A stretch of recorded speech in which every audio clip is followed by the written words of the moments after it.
به نام خداوند بخشاینده مهربان. سلام دوستان عزیز، علاقمندان زبان‌های خارجی. درس 35 است از سلسله درس‌های روسی برای نوآموزان. و چگونه که در درس پیشین یک خاطررسان کرده بودیم شما را، یک درس دیگر طرز خواندن و نوشت کلمه ها می شود و بعد از آن از کتابی дароговрасию шуруъ менамоем, оғоз менамоем. албатта он китоб яъне дароговрасию он барои навомӯзон аст, яъне касоне ки нав ёд мегиранд тарзи хондани ҳиҷоҳо, ҳарфҳо, калимаҳо, яъне барои онҳо ҳастанд. ва аз китоб шуруъ менамоем. дар ин дарс бошад барои шумо садонокҳо ва ҳамсадоҳои забони русиро муаррифӣ менамоем. خب روسکی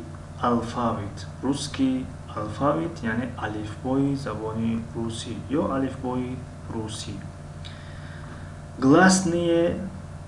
гласни گفته صداناک رو میگوین، гласни صداناک، اما در اینجا شکل جمع است. гласни صداناک ها و согласни گفته یعنی همصداها. согласни همصدا و согласни همصداها. چگونه که در درسی 29 بود اگر خطا نکنم گفته بودیم که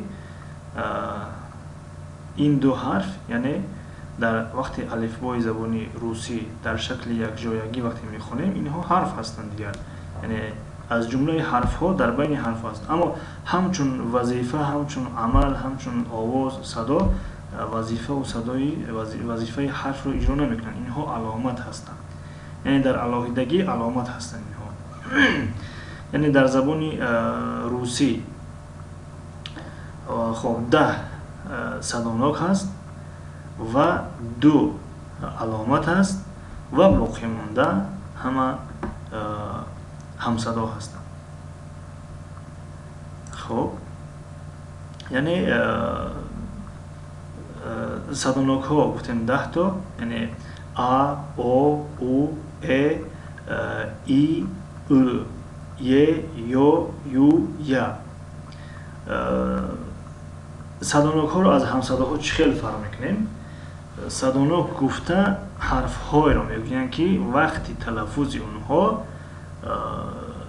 زبان در یگان جای دهان نمیرسد، یعنی نه در کام بالا، نه در کام پایان، نه در پایان دهان و نه لبها با هم میچسبند. چه خیلی که حرفی ب رو تلفظ میکنیم ب، پ میچسبند، اما وقتی صداناک ها رو تلفظ میکنیم با آسانی از حلق بیرون میان، یعنی از گلو یا از دهان ناچسبیده، در یگان جا دکه نخورده، یعنی به بیرون میبرایم. مثل آ در یگان جا دکه نخورده ایستاده است و زبان هم در یگان جا نچسبیده ایستاده است. آ، او، ای، ای، او، ی، یو، یو، یا. خب اینها یک کمی زبان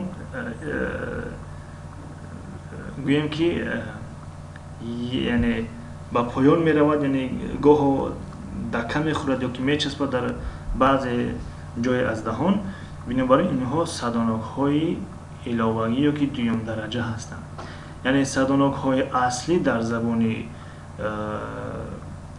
روسی اینها هستند، 6 تا هستند و اینها چرا اینها رو از جمله صداناک میگویند؟ زیرا که در تحت همین حرف ها یکی از حرف های صداناک موجود هست. خب مثل چی؟ مثل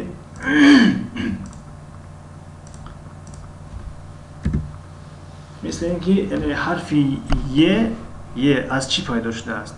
ی از حاضر ی ی جمعی ای برابری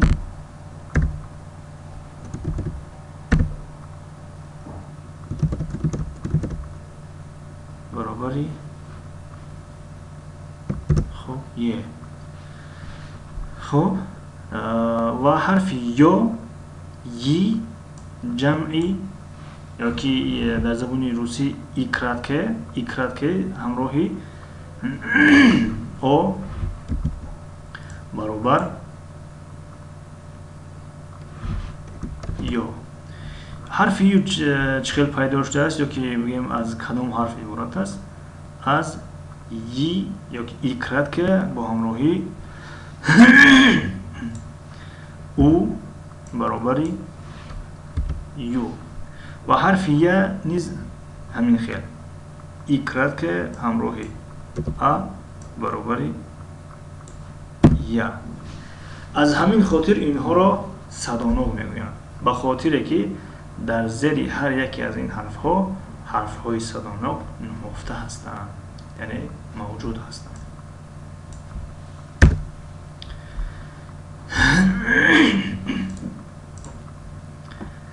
خب این بود درسی 35.